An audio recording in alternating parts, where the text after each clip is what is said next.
말씀 로마서 5장 12절부터 21절까지 말씀입니다. 제가 먼저 읽고 함께 교독하시겠습니다.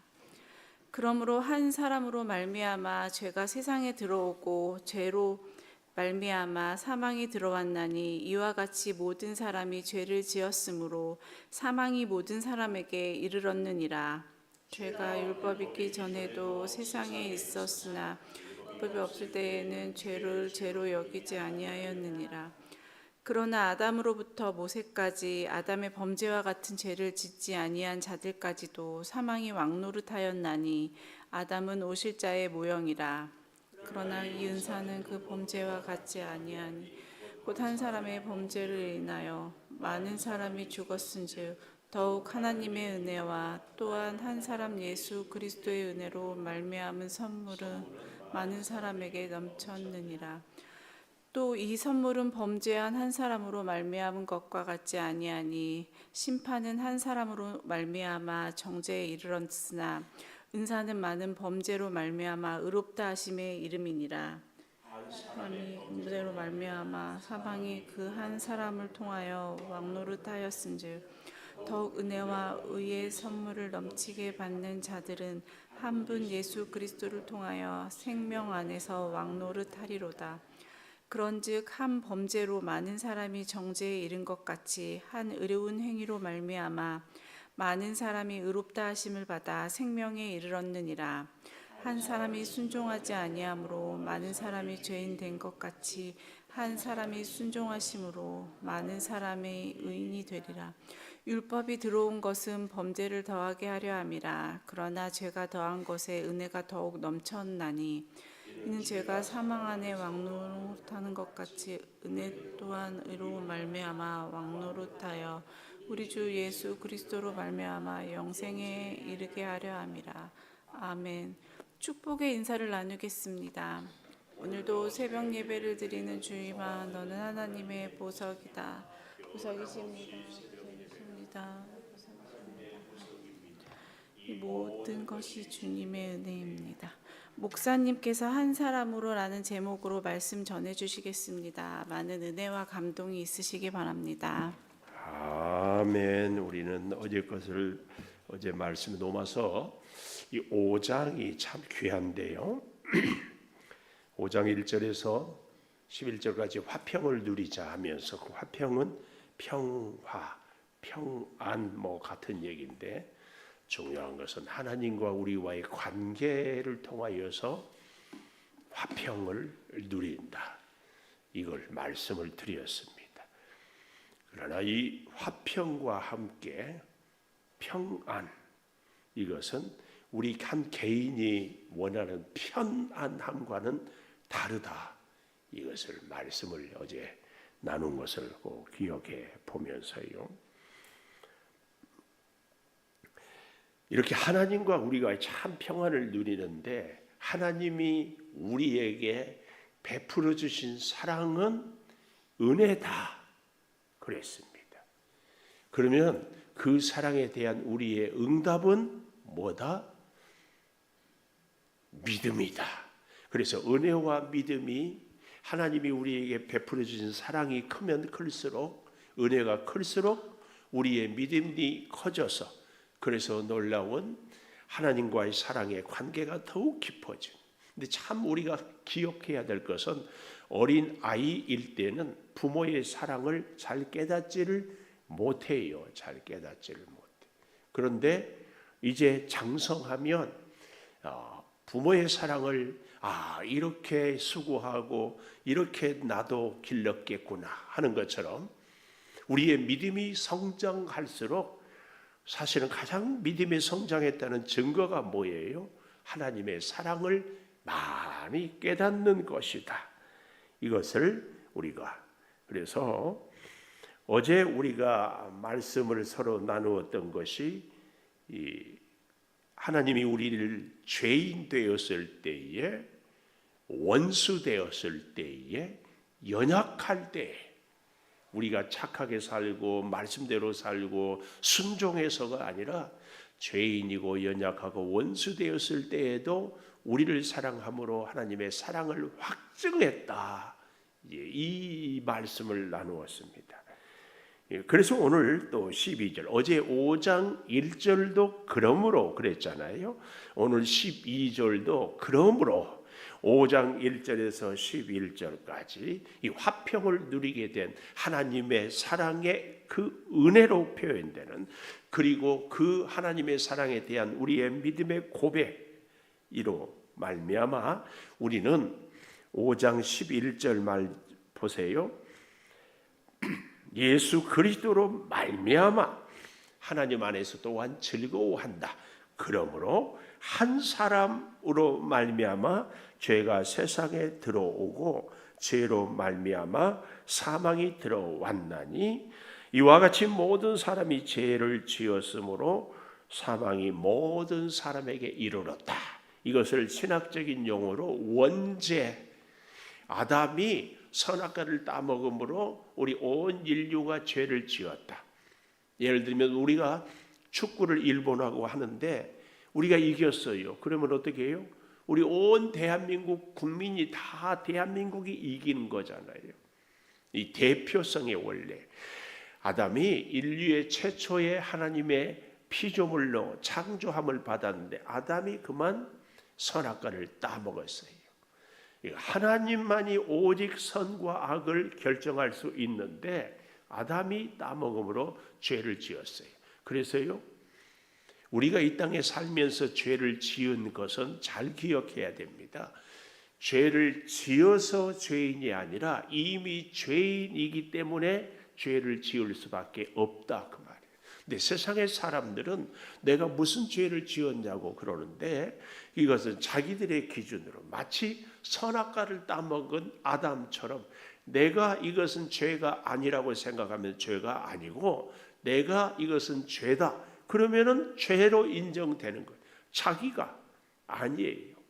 그래서 이 원죄에 대한 생각을, 의미를 잘 알아야 되고, 여기 13절에 보십시오. 죄가 율법이 있기 전에도 세상에 있었으나 율법이 없을 때에는 죄를 죄로 여기지 아니하였다. 죄를 죄로 여기지 아니하였다. 이 말이 무슨 말이에요? 하나님이 죄를 죄로 여기지 아니했다. 이 얘기가 아니고 율법 있기 전에도 아담은 선악과를 따먹었고 또 세상은 노아 홍수 때 죄가 세상에 관영했다. 가득 찼다. 이런 표현을 씁니다. 그런데 오늘 여기 13절에 죄를 죄로 여기지 아니했다 이 말은 사람들이 자기가 지은 죄를 죄로 여기지 아니했다 그 말씀입니다. 이런 사람들에게 하나님은 죄가 무엇인지를 가르쳐 주기 위해서 율법을 모세를 통하여 주셨다 그 말이에요. 좀 더 쉽게 얘기하면 곧 교통 신호가 없는 데서는 각자 알아서 다니잖아요. 뭐 중앙선이 없는 데는 왼쪽으로 가나 오른쪽으로 가나 그냥 신호를 바꾸나 뭐 신호가 없으니까. 그러나 신호가 딱 생기면은 마음대로 가면 신호 위반이 되는 거죠.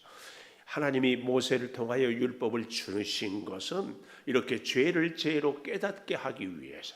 그래서 하나님을 의지하고 하나님께 회개하고 그래서 하나님으로부터 죄 사함을 받게 하고 구원 얻게 하려고 율법을 주셨다. 그래서 예수님이 내가 율법을 폐하러 온 것이 아니라 완성하러 왔다. 이 말씀은 바로 그 얘기입니다. 율법으로 정죄하고자 함이 아니고 율법을 통하여 죄가 무엇인지를 깨닫고 그 죄를 우리가 해결할 수 없는 것을 한 번 더 깨닫고 그래서 오직 예수님만 의지하게 하려고 율법을 주셨다. 그래서 예수님은 율법의 완성이란 말은 율법을 100% 일평생 다 지키면 구원을 얻는데 율법의 원래의 목적은 하나님이 주신 것이고 하나님은 좋으신 하나님. 그래서 하나님이 주신 것은 좋은 것입니다. 율법은 좋은 것이에요. 근데 그 율법으로 지킴으로 구원을 받지 못하니까 어떻게 해요? 예수님이 이 땅에 오셨다. 그래서 구원을 이루셨습니다. 그래서 예수님이 율법을 폐하는 것이 아니라 완성하러 왔다는 말씀은 율법을 통하여 구원을 얻지 못하나 우리 백성들을 구원 얻게 하기 위해서 오셨다, 그 얘기입니다. 이걸 우리가 잘 기억하면서요. 자, 보십시오. 14절, 아담으로부터 모세까지 아담의 범죄와 같은 죄를 짓지 아니한 자들까지도 사망이 왕노릇하였나니 아담은 오실 자의 모형이다. 사망이 왕노릇하게 된 것은 뭐예요? 아담으로부터 모세까지 아담의 범죄와 같은 죄를 짓지 아니한 자들까지도, 아담이 선악과를 따먹었잖아요. 그 이후에 사람들은 선악과를 따먹지 않았어요. 그래도 아담의 원죄가 있다. 그래서 우리의 죄는 신학적인 용어로 두 가지. 하나는 아담이 선악과를 따먹었기 때문에 우리의 피 흐르는 속에, 아니 우리의 DNA 자체가 죄입니다. 그래서 죄인이어서 죄를 지을 수밖에 없는 원죄, 그리고 우리가 이 땅을 살면서 내 스스로가 지은 죄들을 자범죄, 이 두 가지 죄로 우리는 죄인일 수밖에 없다, 이것을 이야기하고 있습니다. 그래서 다시 12절에 보면 세 번째 줄에 모든 사람이 죄를 지었으므로 사망이 모든 사람에게 이르렀다, 이 얘기는 바로 자범죄를 이야기하고 있습니다. 자, 다시 12절, 한 사람으로 죄가 세상에 들어왔다, 이 얘기를 하면서요, 15절에 가보면 그러나 이 은사는 그 범죄와 같지 아니하니 곧 한 사람의 범죄를 인하여 많은 사람이 죽었은즉 더욱 하나님의 은혜와 또한 한 사람 예수 그리스도의 은혜로 말미암은 선물을 많은 사람에게 넘쳤다. 요 15절을 우리가 잘 좀 이해해야 합니다. 15절에 이 은사는 그랬잖아요. 16절에도 보면 세 번째 줄에 은사는 많은 범죄로 말미암아 의롭다 하심의 이름이니라. 은사는 은혜하고 다릅니다. 우리는 이 15절, 그러나 이 은혜는 그 범죄와 같지 아니하니 이렇게 은혜라고 하지 않고, 또 16절도 이 선물은 범죄한 한 사람으로 말미암은 것과 같지 아니하니 심판은 한 사람으로 말미암아 정죄에 이르렀으나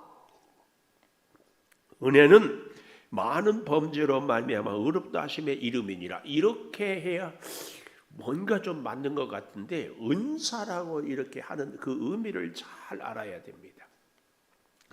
은사는 저 사람에게 없는 것이 내게 있는 것이 은사입니다.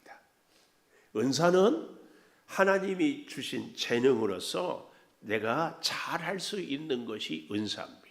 그런데 이 은사에 대해서 오해를 하는 경우가 있어요. 제가 교육전사로 처음 갔었던 교회에, 교회가 그렇게 한 100여 명 될까 하는 교회인데, 남편이 나중에 육군 대장도 하고 국회의원도 했어요. 그 부인 권사님이 있는데 교회를 다 휘젓고 다녀요. 그런데도 그분이 더 가관이 지금도 잊혀지지 않아요. 자기는 찌르는 은사가 있대. 찌르는 은사. 참, 그래서 성경에 찌르는 은사 없어요? 이런 것 은사의 정의를 우리가 잘 알아야 됩니다. 은사는 첫째, 그 은사로 하나님께 영광이 되는 것.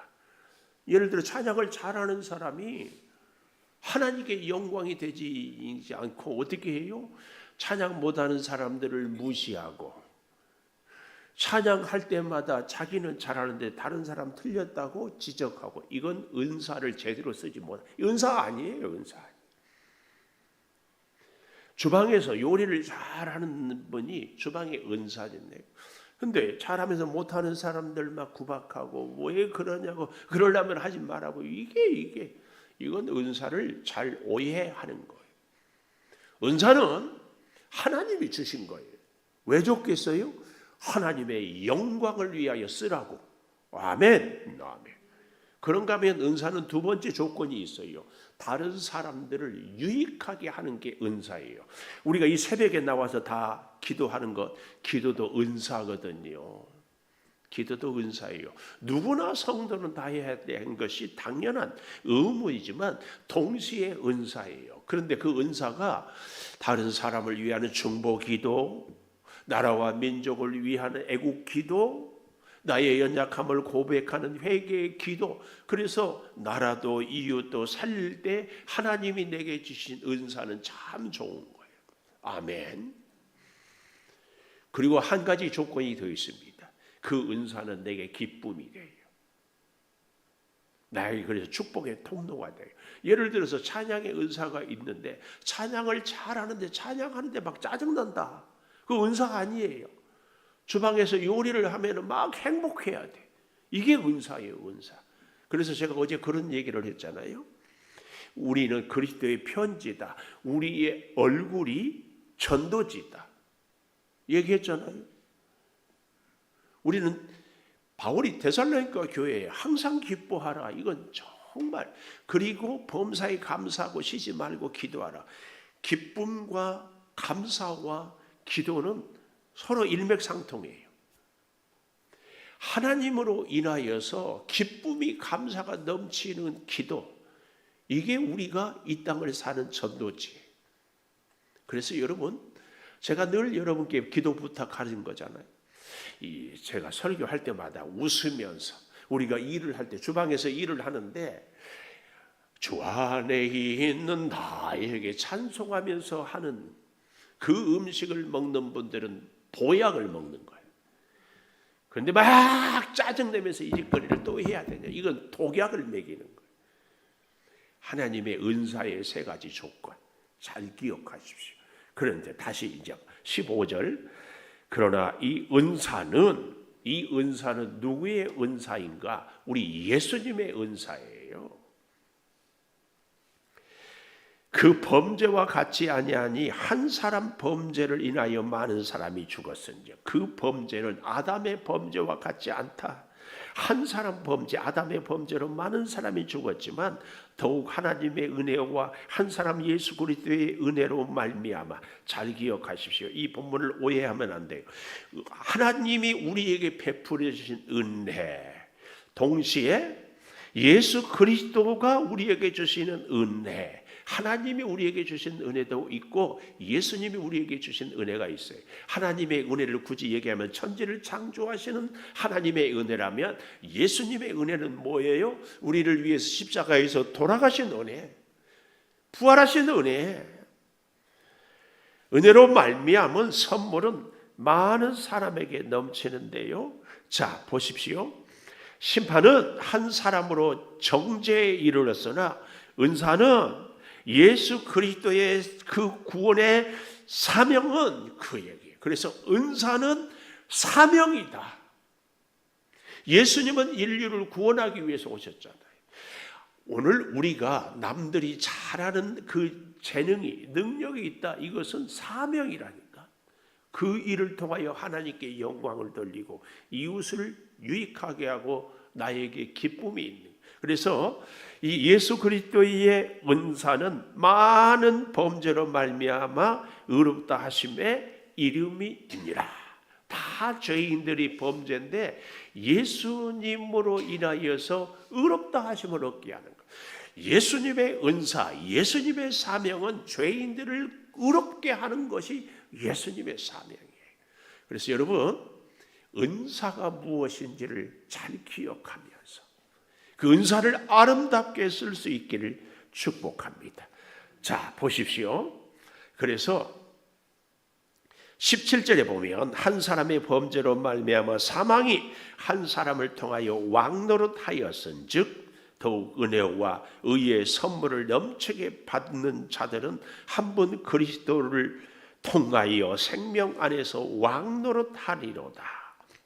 한 사람을 통하여 죄가 왕노릇한 것처럼 아담을 통하여 우리 예수 그리스도 한 분을 통하여 의와 은혜의 선물이 넘치는 생명을 얻게 한다.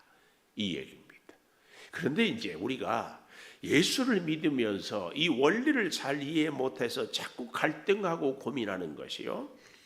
오늘 우리가 예수님의 그 은혜, 예수님의 사랑이 내게 임하였구나. 그래서 내가 예수로 구원받았구나. 이것을 깨닫고 인정하는 것이 믿음 아닙니까? 그런데 잘 보세요. 예수님을 내가 믿었어요. 그래서 하나님의 자녀가 되었어요. 이 순간은 신분의 변화입니다. 신분의 변화. 우리가 거지 얘기 알죠? 한 임금님이 사냥을 나갔어요. 신하들과. 그런데 그때 왕자가 이제 겨우 한 5살. 그래도 어릴 때부터 이것을 익혀야 앞으로 훌륭한 왕이 될 것을 데리고 갔다가 세상에 사냥에 집중하다가 신하들도 왕도 이 아이를 그만 잃어버렸어요. 아무리 찾아도 찾을 수가 없어. 찾을 수가 없어. 그런데 수년이 지난 후에 사람들의 입으로 통하여서 임금님과 똑같이 생긴 청년이 거지 노릇을 하고 있대. 소문이 흘러 왕궁에까지 가니까 왕이 신하들을 시켜서 가보아라. 가서 보니까 똑같아요. 그래서 그때 수년 전에 잊어버렸던 왕의 아들 왕자다. 그 순간 신분이 샥 바뀌고 이제는 왕자로 사는 겁니다. 오늘 여기 대부분 여성들이 이 자리에 있잖아요. 시집 오면 그동안에는 아가씨였다가 똑같은 아로 시작했지만 이제는 아줌마가 되잖아요. 근데 결혼했다고 해가지고 생각이 바뀝니까? 습관이 바뀝니까? 여러 가지 가치관이 바뀝니까? 입맛이 바뀝니까? 옷이 바뀝니까? 거의 안 바뀌어. 그러나 신분은 바뀌었어요. 아가씨에서 이제는 아내로. 그렇죠? 그런데 처음에는 그래서 결혼해서 한 1년 돼서 친정에 가면 친정이 고향 같고 친정이 내 집 같고 내가 사는 집은 어쩐지 어색하고 불편해. 그래 친정 가면 좋아. 또 가면 어때요? 가만히 있어도 친정 엄마가 이것저것 다 해주고 고생했다고 뭐 해주고 얼마나 좋아요. 그런데 20년 30년 살다 보면 어때요? 친정은 엄마 집이고 내가 사는 집이 내 집이에요. 그래서 내 집이 편해요. 이게 신분의 변화가 곧 우리의 인격의 변화, 성품의 변화, 아니 믿음의 우리의 신앙의 변화로 나타나지는 않은데 쉬지 않고 조금씩 이게 신앙의 성숙.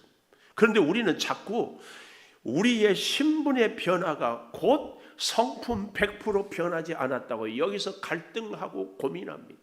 사실은 성화라고 그러죠. 내가 하나님의 아들로 자녀로 구원받았어요. 그러나 여전히 세상의 습관과 여러 가지 연약한 모습들이 있어요. 점점 닮아가는 거죠.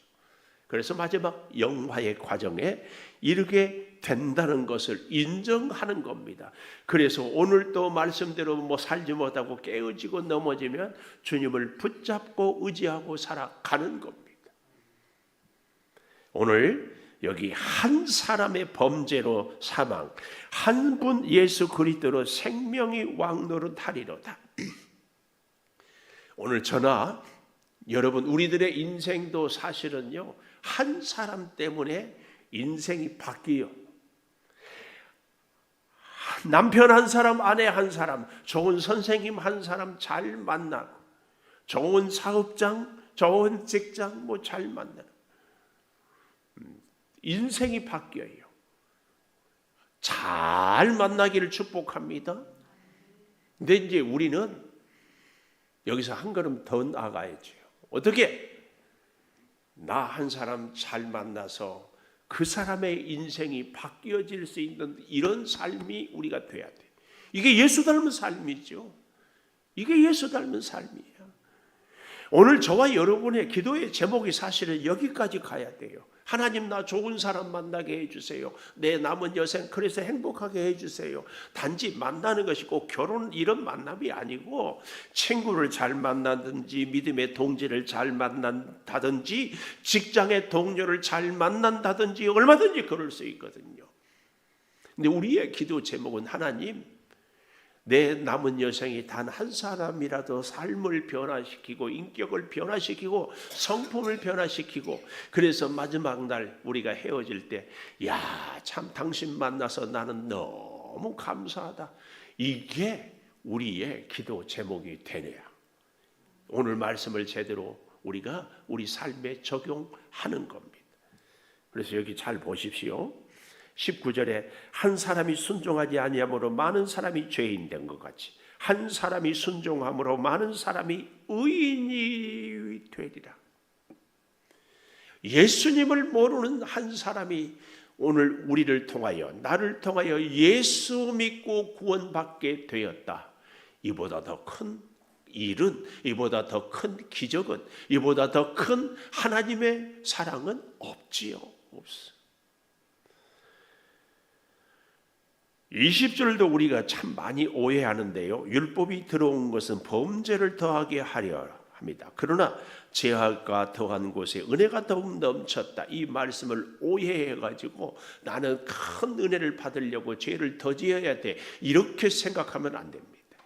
사실은요, 여기 20절 죄가 더한 곳에 은혜가 더욱 넘쳤다, 이 얘기는요, 우리 스스로가 내가 정말 큰 죄인이었구나, 이걸 깨닫는 것입니다.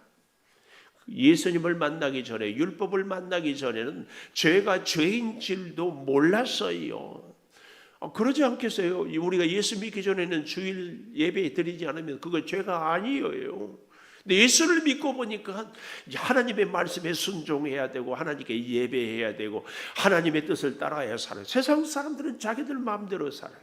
율법은 바로 그것을 가르쳐 주는 겁니다. 그래서 죄가 더한 곳에 은혜가 더욱 넘쳤다, 이 말은 나의 연약함과 죄된 것을 고백할수록 하나님의 은혜가 더 크다는 얘기지, 은혜 받기 위해서 죄를 더 많이 지어라, 이 얘기가 아니에요. 그래서 이렇게 결론을 내려요. 이는 죄가 사망 안에서 왕노릇한 것 같이 은혜도 또한 의로 말미암아 왕노릇하여 우리 주 예수 그리스도로 말미암아 영생에 이르게 하려 함이라. 바울은 로마 교회의 성도들에게 이렇게 예수로 말미암아 영생을, 그 한 분 때문에, 그래서 로마 교회 성도들아, 너희도 예수님을 1대1로 잘 만나고 또 주변의 사람들에게 너희를 만남이 인생의 변화를 줄 수 있는 그런 사람이 되기를 구한다, 그 얘기입니다. 그런 면에서 이 5장은 우리가 많이 묵상하고 읽고 힘을 얻고 또 힘을 흘러보낼 수 있어야 할 줄 믿습니다. 기도하겠습니다. 참 감사합니다. 하나님, 주의 놀라운 그 사랑과 은혜로 아담 한 사람으로 죄가 들어온 것처럼 예수 그리스도 한 분으로 우리가 생명을 얻게 된 것을 참 감사합니다. 우리의 신분의 변화가 바로 즉각 인격의 변화, 성품의 변화, 믿음의 장성한 분량이 되지 아니할지라도 끊임없이 하나님 붙잡고 한 걸음 한 걸음 하나님 예수님 손잡고 살리게 도와 주시옵소서. 아버지, 더욱 구하옵는 것은 오늘 나를 만나는 그 한 사람이 예수님 만나고, 그래서 그의 인생이 영원히 구원받는 백성이 되는 이 놀라운 은혜를 누리게 하여 주시옵소서. 지금은 우리 주 예수 그리스도의 은혜와 아버지 하나님의 무한하신 사랑과 성령의 감화 감동하심이 영원토록 함께 하시옵기를 간절히 축원하옵나이다. 아멘. 기도하십시다. 주의 사랑,